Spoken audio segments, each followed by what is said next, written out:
After making a wearable toile of this top, I knew the fabric wasn't quite right. So I made it in a nice cotton lawn. I made a couple of adjustments. Let's talk about what worked and what didn't.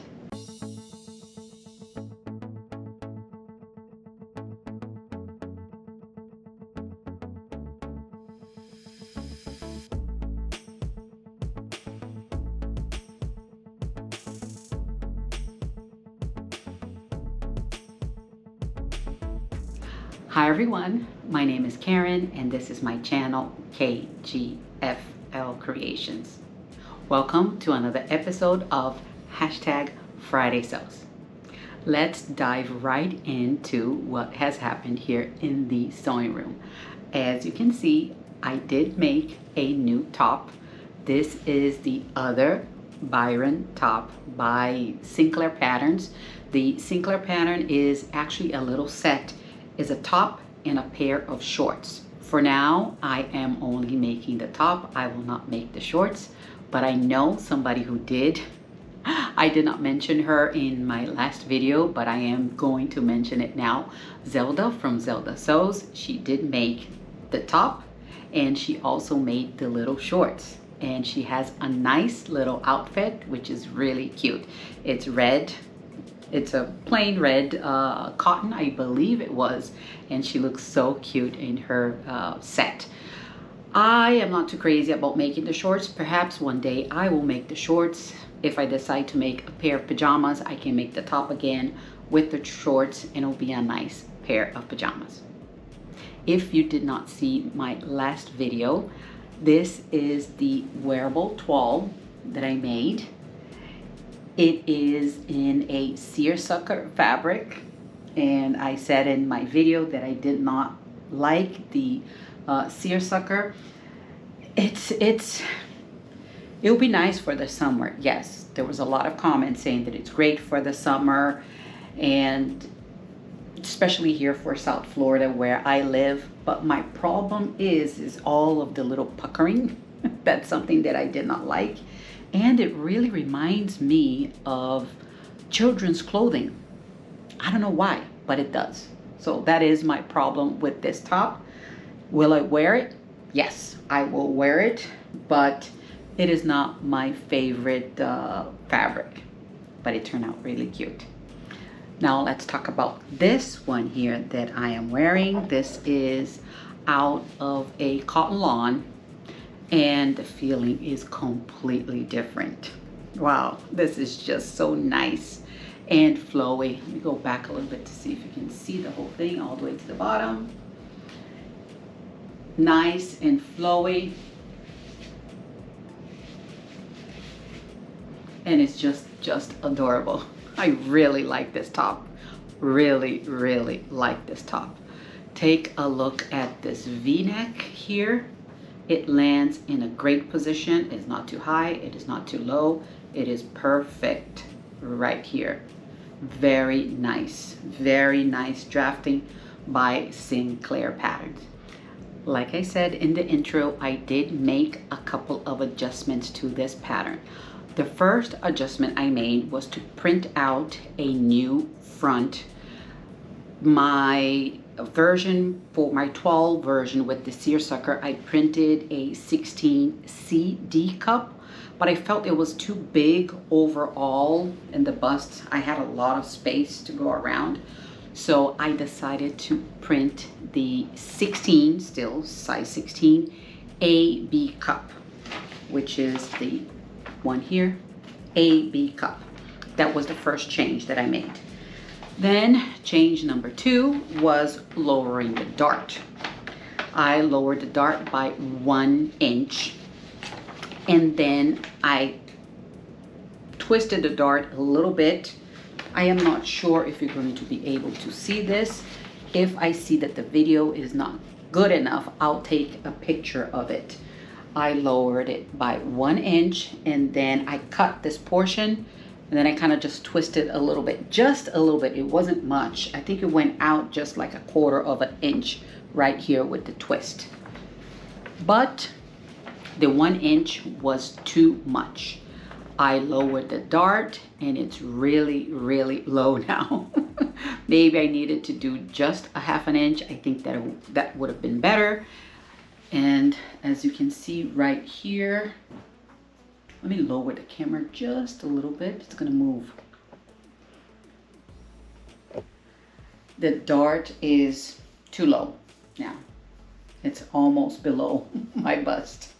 Right now, I am not going to do anything with this bust dart because, yeah, I'm not gonna change anything. But 1 inch was too much. Like I said, maybe 1/2 inch would have been much better.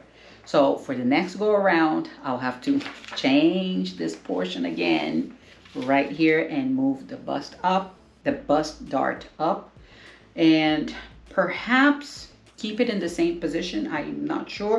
I did move the tip of the dart in a little bit. I don't know if it made any changes to it. Not sure if it did anything.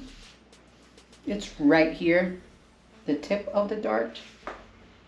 So I don't know. I don't know if it did anything to this. But the AB cup fit, the fit is much better for me. So I did like my decision of printing the AB and cutting this pretty little fabric here in the AB cup. So the other change that I made, so this will be change number 3. Yeah, change number 1 was this AB cup. Number 2 was the bust dart. And change number 3, I didn't mention anything in the last video because it's something that my husband pointed out to me when I was showing him the toile. When I turned and he looked in the back, he did say that the hem in the back was being pulled up a little bit. So that tells me that something that I mentioned here before, that I have to do a round back adjustment because I have a little rounded here in the back. So I need a bit more space there. So it was pulling in the hem a little bit. So that's what I did. I found a video and it's by Janine Sews. If I find her video, I might insert it here or here. I'm not sure where it goes. If not, I'll try to find it and I'll put it in the description below. She attended a class of some kind, I think the guy's name is Rob Collins. I'm not sure. I could be mistaken. And she did show how he told her how to do a round back adjustment on a t-shirt. So I was like, okay, I'll do the same thing here. You cut here and you cut here and you just move this up, the whole thing. Of course, this portion here gets offset because you moved it up, and you just have to clean this shoulder seam, and you have to make sure that it matches the front shoulder seam. So you have to make sure that everything matches. So that's what I did. I added 3/8 of an inch right here, and I think the back of my shirt looks better. I have not shown this to my husband yet. He did not look in the back, but he will always say something. But just looking at it, and yeah, I did look in the mirror, but cannot see that much in the back. I will show it to him and see if the 3/8 of an inch was enough. If it's still pulling a little bit, I know that I need to add a little bit more. Maybe next go around, the next top that I make, I might just add 1/2 inch. But we'll see. I think 3/8 of an inch is a safe amount for the round back adjustment. In the comments from last week's video, somebody asked me to show how I did the bust dart change. Since it didn't work that well for me, I am not going to show it, but yeah, it is simple. There's many videos out there on how to change the bust dart. You just make a square around it and you move it down or you move it up. That's pretty much what I did, and I just twisted I took that square and twisted just a little bit. Is that the right way? I am not sure. Is it wrong?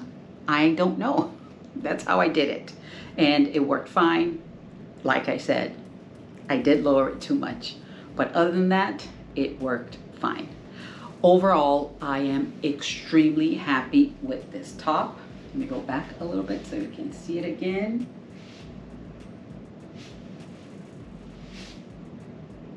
It is a very pretty top, and fabric choice does make a big difference. Well, I changed. I put another Sinclair Patterns top on.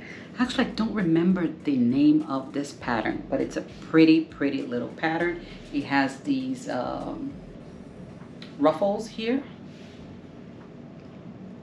all the way to the bottom. I made this, I believe I made it last year. This fabric here, not crazy about the fabric. The fabric is very thin, but it was a wearable toile, just like my other, the other Byron top that I made. I took it out because I wanted to show you the inside of my new Byron top. It is right here. I added a little label. It is not the same label. I thought about putting it the same label. I'm like, oh, let me make something a little bit different. This label I got from the Kylie in the Machine Advent Calendar from 2024. And I added this label here. Everything matched, like I said. Looks really nice. Let me show you the inside of this.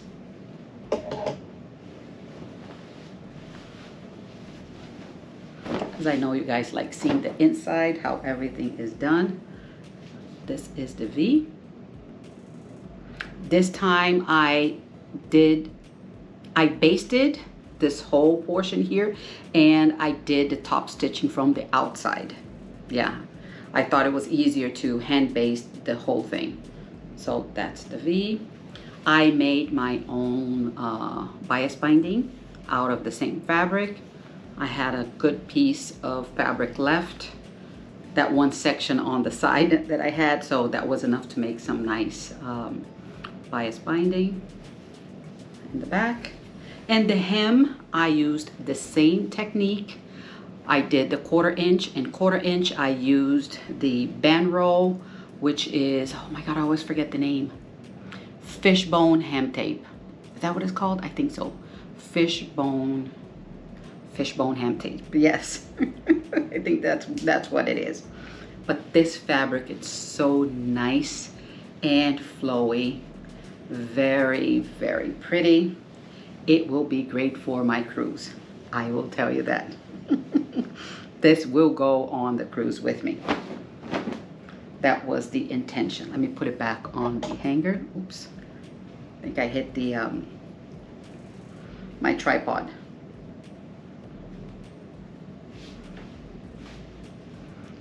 So here it is. My new Byron top. Now let's talk about the plans for this weekend and for the week ahead.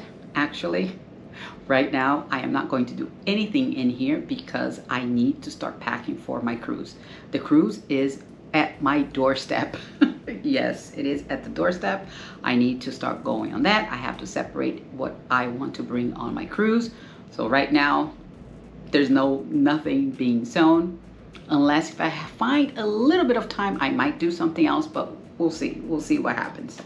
I wanted to thank you all for sticking with me until the end of this video. I wanted to share with you the actual planned Byron top. I did share with you the wearable toile. Let me ask you something. Do you guys usually make wearable toiles? Are you in the habit of making a wearable toile? You have to use a fabric from your stash or maybe buy something, or do you make just a toile out of whatever fabric you have, like a sheet or muslin fabric, something that you're not going to wear, just to make sure that you can get a better fit on the actual garment? Let me know in the comments below what is your preference. Now, if you liked this video, can I ask you to please hit that like button below, and if you can also subscribe, it will mean a lot to me. Don't forget to hit the notification bell so you're notified every time I upload a video. I will see you on the next one. Bye.